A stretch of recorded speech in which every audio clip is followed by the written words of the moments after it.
Neil Patel is going out and telling people that if you want to go from 0 to 1 million, then you should go out and buy a business. So this is Neil Patel here, and let's see what he's got to say about buying a business. My dad worked at a bank. If you had to start from zero and you had 1 year to make $1 million and your life depended on it, what would you do? I would go buy a business from someone who's retiring in a boring, ugly field like roofing, plumbing, HVAC, and put in technology and automate all the stuff they're not doing and grow the business. But if you had to start from...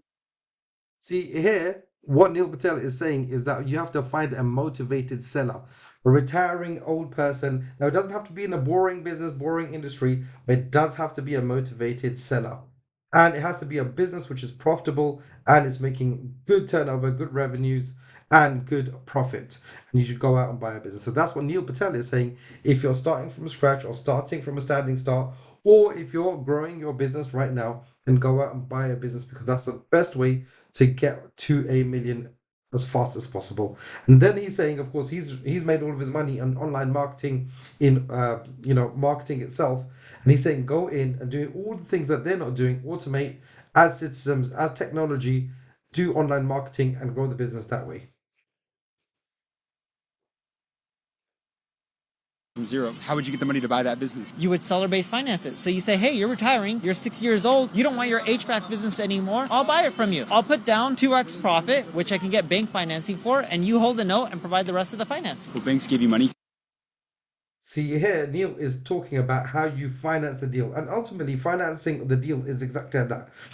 He's saying put down 2x and you finance the rest. However, when you're going and see, this is about valuations now, so we're not going to go into valuations here, but he's probably saying a 3 to 4 to 5x value multiple of profit that you're going to pay for this business. Let's say, for example, it's a 3x multiple of profit.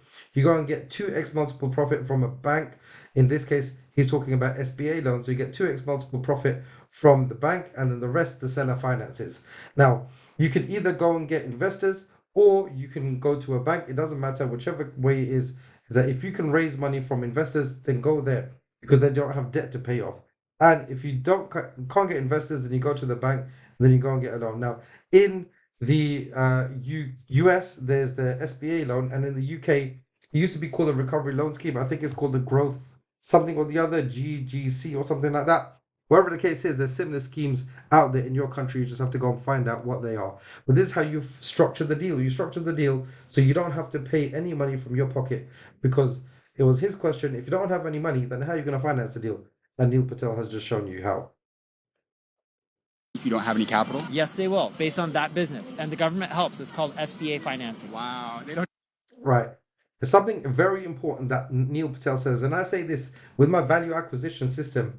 He said, based on the business, based on the deal itself, if your business that you're going to acquire, the one that you've identified as a target, is standing up in its own 2 feet and is a good profitable business, it's been running for 30, 40 years, people are going to be interested in financing the deal. Why?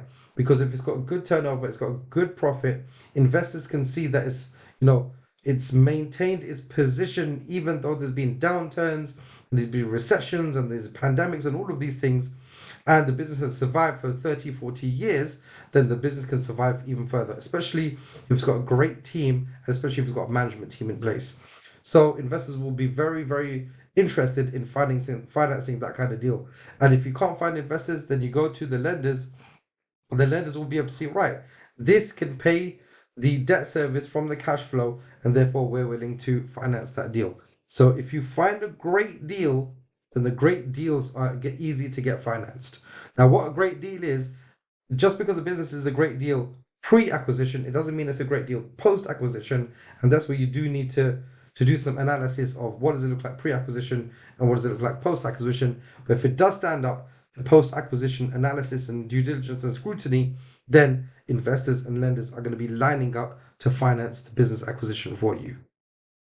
Don't teach that in school, you know that, right? They don't. Most people who go to Harvard right now, they're graduating Harvard and saying, hey, instead of going and working for someone, I should just go buy one of these boring, ugly businesses that are owned by these 60-year-olds who are retiring that's printing off millions of dollars in profits. It's one of the greatest transfers of wealth that's about to happen. That's right. And what line of business are you in now? I own a marketing agency. What was the most amount of money that you made in a single year? Hundreds of million a year. And why do a lot of companies fail in today's world? The riches are not in the niches. Most people would say most businesses fail because of lack of capital. I say that most businesses fail because they're going after too too small of a TAM. TAM stands for total addressable market. Someone may look at my business and be like, oh, 9 figures, that's a lot of money. Well, some of my competitors do 15, 18 billion a year in revenue. So if you're after a really big market, it's not hard to take 1, 2, 3, 4, 5% of the market. How old are you now?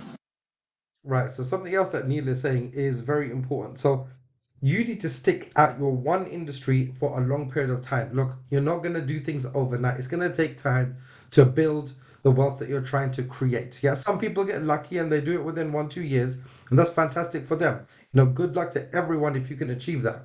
But generally speaking, it takes a little bit of time to achieve momentum and to achieve what you want to achieve. In Neil's case, he's got a 9 figure business, but he's been at it for 15, 20 years in the same industry again and again and again, just reiterating and improving and iterating on the things that works for him. Same thing with M&A. Look, he's saying the fastest way is to do it through mergers and acquisitions. The fastest way is to do it through acquisitions. So go out, start acquiring, stay in your lane, stay in your industry, and stick at it and continue over a long period of time. Now, if you're a business owner at the moment, all you need to do is you need to look at what your industry is and you need to continue to acquire. Now, another thing that Neil says is that about the total addressable market. Let's now address this from the perspective of mergers and acquisitions. Now, if you are in a particular industry in which the businesses are all tiny, they're all micro businesses, then you need to acquire a lot of those businesses over a very long period of time to achieve some wealth. You will achieve some wealth. But if you're in a business, if you're in an industry, a marketplace in which even the small businesses are doing decent sizes in revenue and decent sizes in profit, you don't need to do that many acquisitions before you achieve significant wealth. Now, the only caveat is if you're in a business right now and you already have deep expertise in that business, meaning you've owned that business for 2, 3, 5 years and you know exactly how to operate that business, then even if it's a smaller size industry, then continue to acquire because you're already an expert in there. And normally you probably already have a team, which means that you can quickly become an owner investor. And as a business owner, you want to be an owner investor more than an owner operator. Now, I'm not knocking owner operators. Owner operators do great jobs as well, of course. And if you want to do that, that's great. But most people don't want to take on more work. Most people want to at least do the same work or less than what they're doing right now. So stay in your lane and continue for a long period of time. And that's when you'll be able to achieve the wealth that you want. Take it from Neil Patel, take it from me, and buying businesses is one of the best way that you can achieve your best income and your best wealth that you need. If you want to find out more about business acquisitions, then continue watching videos on this channel. You can watch the videos that are popping up here right now, and I will see you in the next video.